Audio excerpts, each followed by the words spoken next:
This video is sponsored by ToneGym. A power chord is like a major or minor chord, but crucially, it has no third, no note in the middle. So for example, a C power chord would just be the notes C, the root note, and G, the fifth, with no E or E flat in the middle to dictate whether the chord is major or minor. The technical name for a chord like this is a fifth chord. After all we really have here is the interval of a perfect fifth between C and G. So this C power chord would be labelled C5. Power chords are really common in rock music, where they're typically played on electric guitar with this three-note voicing of root, fifth and octave. Smells Like Teen Spirit is an example of a song that's almost exclusively built from power chords.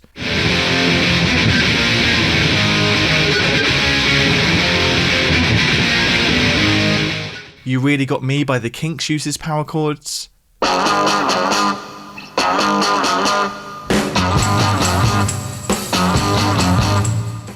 And I Bet You Look Good on the Dance Floor is exclusively built from power chords.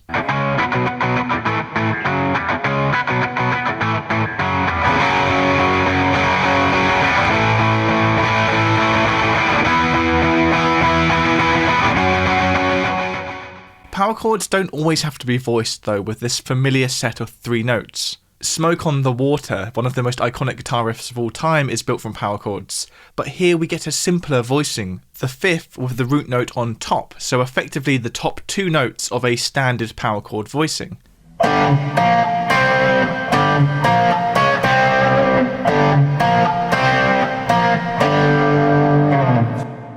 So these are effectively inverted power chords, inverted perfect fifths, making them into perfect fourths, because the lower note of the two isn't actually the root, but it's the fifth degree. So if we were being pedantic, we could actually label these chords like this, as slash chords.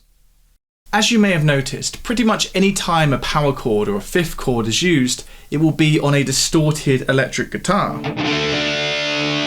And there's a good reason for this. It's because if I were to play a minor or major chord on the guitar with the distortion on,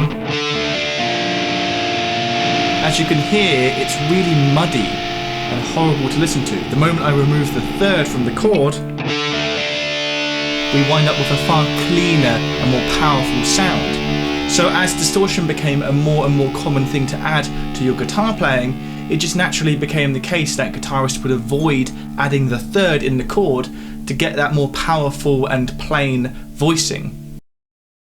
ToneGym is an ear training tool that musicians can use to improve their perception of intervals. ToneGym basically makes ear training into a game. For example, their Departurers game will play you an interval and then you have to guess which interval it is. When you get the answer right, you'll progress to new levels with more and more challenging intervals.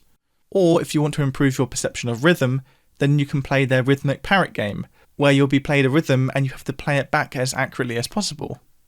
Improving your ear will do wonders for your musicianship, and ToneGym is an easy and fun way to do that. Use the link in the description to find out more about ToneGym. So it's no coincidence that power chords started becoming more and more common as guitarists started adding more and more distortion to their sound. But just because the guitarist isn't including the third in the chord, the chords in power chord songs still generally wind up taking on either a major or minor tonality, due to the other notes being played by the other instruments, most notably the vocals. For example, during American Idiot by Green Day, the guitars are only playing power chords. So if we look at the guitar part in isolation for the chorus here, the chords are simply D flat 5, A flat 5 and E flat 5.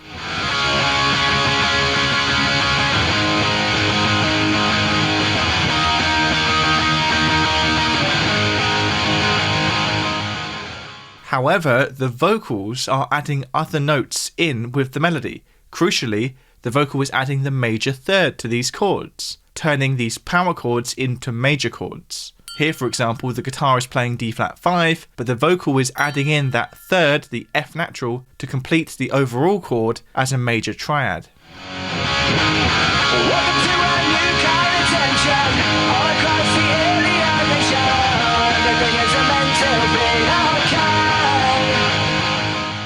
So we kind of get the best of both worlds. The overdriven guitars can have the third removed so they can sound really big and powerful, but the vocal can then reintroduce that third so we get that satisfying sweetness of the major sound.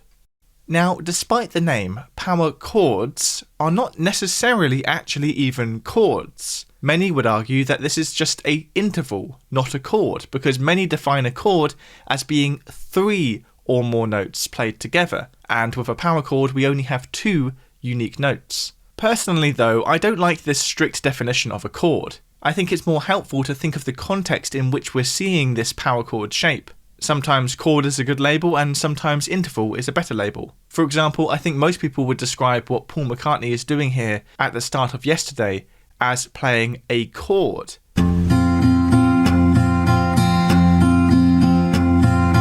Yesterday,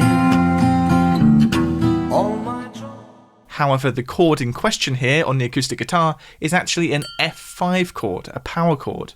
So this is a context where I think the label power chord, with the word chord emphasised, is logical. However, there are uses of power chords where it is more of an interval or a harmony than a fully fledged chord. For example, when a power chord is used in a guitar riff, it's quite common that a melodic guitar riff will not be played simply on one string with one note at a time, but it will instead be harmonised into power chords. For example, in Seven Nation Army, the song begins with the riff played one note at a time as a single note melody, but then later in the chorus we get the same riff, the same melody, but now played with power chords.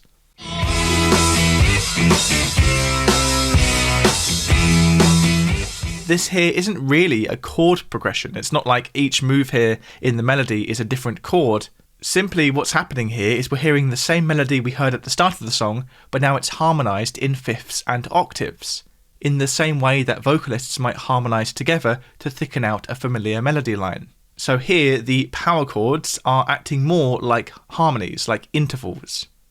So far, all of the examples of power chords we've looked at have been played on guitar, but of course we could play a power chord on a different instrument, like a piano. The piano accompaniment from All of Me by John Legend uses many power chords rather than fully voiced major or minor chords.